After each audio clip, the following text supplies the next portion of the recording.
Yo, this is the Scarcity Studios YouTube channel. Please don't forget to like, comment, share and subscribe. And our sponsors are Alpha Claims and Hire Birmingham, the leading and best accident management company. Get a replacement car anywhere in 1 hour. I really appreciate you joining me again today, and we've got several stories to cover in this video, and we're going to be starting off with breaking news from Stonebridge. 4 men have been arrested in what the police have said was a planned operation on firearms offences and also kidnap. A major road through Stonebridge in northwest London has been shut after a police chase and shooting resulted in 4 arrests.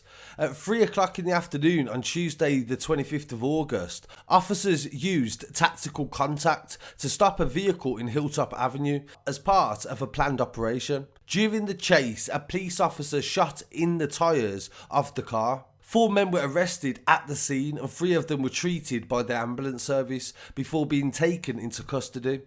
There is no reports of injuries of officers or members of the public. The operation is not terror related, they say. And the video we got from the scene from our reporter Dave Nathan shows exactly how it went down. And witnesses did tell us that they did hear gunshots. So that definitely confirms that. But at the same time, nobody was shot.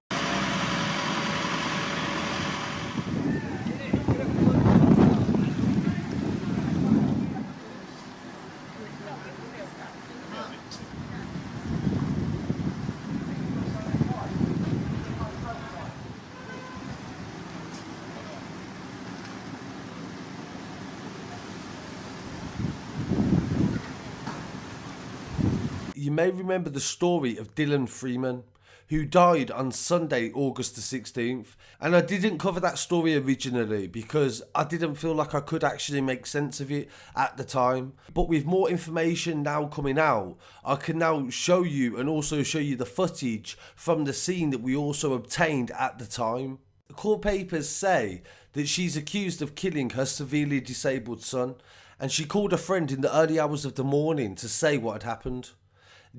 Freeman died on Sunday, August the 16th, after his airways were restricted by a sponge. This is what the coroner had determined shortly after. He was 10 years old and his mother was his primary carer. Olga Freeman appeared at the Old Bailey last week, accused of his murder. The senior coroner opened the inquest on Tuesday morning and said that the mother had recently been prescribed antidepressant tablets. She said Dylan had autism and Cohen syndrome, which affects many parts of the body and many other issues, and she had recently been put onto the antidepressants. His mother had rang a friend in the early hours of the morning in a bad state, saying she had killed her son. He said the mother and friend went to Acton police station and told the officers what had happened. Police and paramedics went to Dylan's home in Acton, where he was found dead. The coroner said he had been administered a sleeping tablet and a sponge was placed in his mouth, and he was tied down with a strap. His body was identified 4 days later by his head teacher. No other evidence of injuries caused by assault or restraint were spoken about by the coroner in court. The case has been adjourned until March 2021, so next year, depending on the outcome of legal proceedings. Dylan's father is a celebrity photographer and his name is Dean Freeman. Last week, he described his son as beautiful, bright, inquisitive and artistic. She's due to go for an appeal on November the 4th this year at the Old Bailey.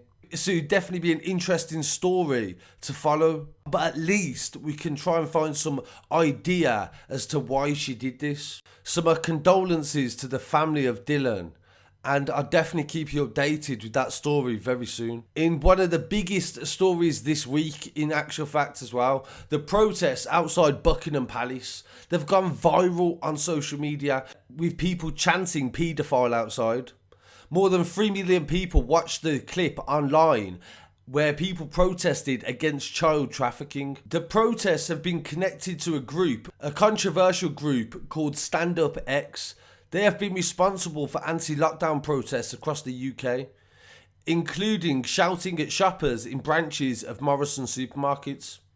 The group's logo appeared on flyers for the event and was officially organised by a group calling itself Freedom for Children UK. It said the march was intended to bring awareness to the current reality of child exploitation within our own communities and around the world. Similar demonstrations took place in other cities as well across the world at the same time, and this is all surrounding Prince Andrew not cooperating with the FBI after he said that he would in an interview. Paedophxles! Paedophxles! Paedophxles! Paedophxles! Paedophxles! Paedophxles! Paedophxles! Paedophxles! Paedophxles!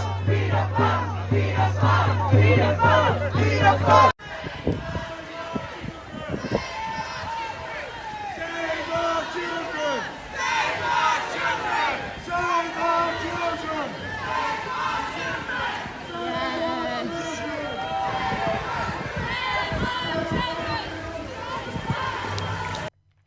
Over allegations of involvement in a sex ring that involved Virginia Guthrie and also the late Epstein, who died in prison. Epstein was a convicted sex offender, and he was also friends with Prince Andrew, who is the Queen's son. So a lot of people were angry to find out that after he said that he would cooperate with authorities, he has since then not. Andrew was also friends with Ghislaine Maxwell. We have covered both of these stories on the channel several times. I've covered Epstein, I've covered Ghislaine, and I've covered Prince Andrew's interview. So feel free to go and check them out as well in the video section. I'll leave links.